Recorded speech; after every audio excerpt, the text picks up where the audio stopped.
महिलाएं अपने बाल भूल कर भी इस दिन ना धोएं, रूठ जाती हैं माँ लक्ष्मी, घर में आती है भयंकर गरीबी। नमस्कार, आपका हमारे चैनल में स्वागत है। दोस्तों, हम अक्सर स्नान को एक साधारण गतिविधियाँ मानते हैं। कई लोग इसे एक दिनचर्या का हिस्सा मानते हैं। इसके कारण किसी भी समय स्नान कर लेते हैं या कभी-कभी इसे पूरी तरह छोड़ देते हैं। क्या आप जानते हैं कि हमारे शास्त्रों के अनुसार स्नान एक अत्यंत शुद्धकारी और महत्वपूर्ण कर्म माना जाता है। वास्तव में यह एक प्राचीन ग्रंथों जैसे कि पुराणों और शास्त्रों में एक विशेष स्थान रखता है। स्नान केवल सफाई का ही माध्यम नहीं है, यह आत्मा, मन, शरीर तीनों को शुद्ध करने का आध्यात्मिक कृत्य है। जब तक हमारा शरीर शुद्ध नहीं होता, तब तक हमारी आत्मा, मन भी शुद्ध नहीं हो सकती। शास्त्रों में स्नान के लिए कई महत्वपूर्ण नियम और विधियां बताई गई हैं। यदि हम इन नियमों का पालन करते हैं तो न केवल हम अपने शरीर को शुद्ध करते हैं, बल्कि मानसिक और आध्यात्मिक लाभ भी प्राप्त करते हैं। स्वयं भगवान श्री कृष्ण ने स्नान के महत्व और इसे सही तरीके से करने के बारे में बताया है। उन्होंने कहा है, जो कोई भी शास्त्रों में बताए गए विधि विधान से स्नान करता है, वह सभी पापों से मुक्त हो जाता है। उसे सुख, समृद्धि और शांति प्राप्त होती है। हमारे शास्त्रों के अनुसार जब कोई व्यक्ति स्नान करते समय विशेष मंत्रों का जाप करता है तो उस जल में ही पवित्र गंगा का वास हो जाता है और उस व्यक्ति का जीवन धन्य हो जाता है। जैसे गंगा स्नान करके हमारे सारे पाप नष्ट हो जाते हैं, वैसे ही स्नान करते समय मंत्रों के जाप से भी हमारे पाप नष्ट हो जाते हैं। इन सभी नियमों को जो व्यक्ति मानता या करता है, भगवान श्री कृष्ण ने बताया है कि ऐसे व्यक्ति को कभी भी अकाल मृत्यु या बीमारी पास नहीं आती है और घर में गरीबी भी दूर हो जाती है।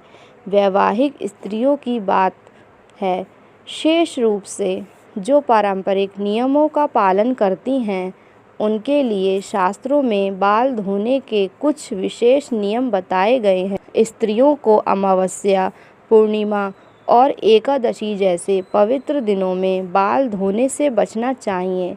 ये अत्यंत पवित्र दिन माने जाते हैं और इन दिनों में बाल धोने से घर में दुर्भाग्य और अशांति आती है। इसी प्रकार त्योहारों पर भी बाल धोने से बचना चाहिए। अगर हो सके तो एक दिन पहले बाल धो लेना चाहिए। सोमवार के दिन वैवाहिक स्त्रियों के लिए बाल धोने का शुभ दिन माना जाता है, लेकिन अगर कोई स्त्री उपवास कर रही हो तो उसे बाल धोने से बचना चाहिए। अगर किसी स्त्री का बच्चा सोमवार को जन्मा हो तो उसे बाल नहीं धोना चाहिए, क्योंकि यह उस बच्चे के स्वास्थ्य पर बुरा असर डाल सकती है। मंगलवार को वैवाहिक स्त्रियों को बाल धोने की सख्त मनाही होती है, क्योंकि यह आर्थिक परेशानियों और वैवाहिक जीवन में तनाव का कारण बन सकता है। बुधवार को बाल धोना आमतौर पर शुभ माना जाता है, पर जिन स्त्रियों के भाई छोटे होते हैं, उन्हें इस दिन बाल नहीं धोना चाहिए। ऐसा माना जाता है कि बुधवार को बाल धोने से छोटे भाइयों पर संकट आ सकता है। इससे बचने के लिए भगवान गणेश या वरुण देव की पूजा की जा सकती है। गुरुवार के दिन बाल धोने से बचना चाहिए। ऐसा माना जाता है कि गुरुवार के दिन बाल धोने से घर में दरिद्रता आने लगती है और पति की आयु कम हो सकती है। यदि किसी कारणवश गुरुवार को बाल धोने की आवश्यकता है तो पानी में थोड़ी हल्दी डाल ले।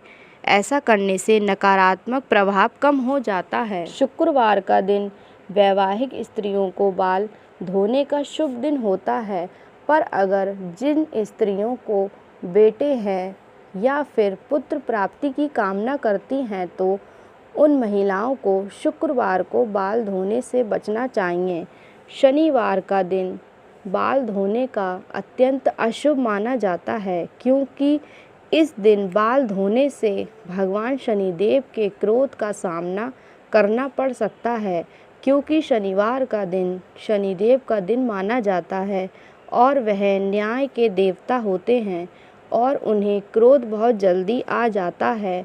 उनके क्रोध से बचने के लिए शनिवार के दिन बाल ना धोएं और एक दीपक में सरसों का तेल डालकर उसमें थोड़े काले तिल डालकर मंदिर में दीपक अवश्य जलाएं। ऐसा करने से शनिदेव की असीम कृपा आप पर होने लगेगी। तो दोस्तों, अब आप समझ गए होंगे कि स्नान करना केवल शरीर की सफाई का कार्य नहीं है, बल्कि यह आत्मा की शुद्धि और आध्यात्मिक उन्नति का माध्यम है। हम आशा करते हैं कि यह जानकारी आपके लिए उपयोगी रही होगी।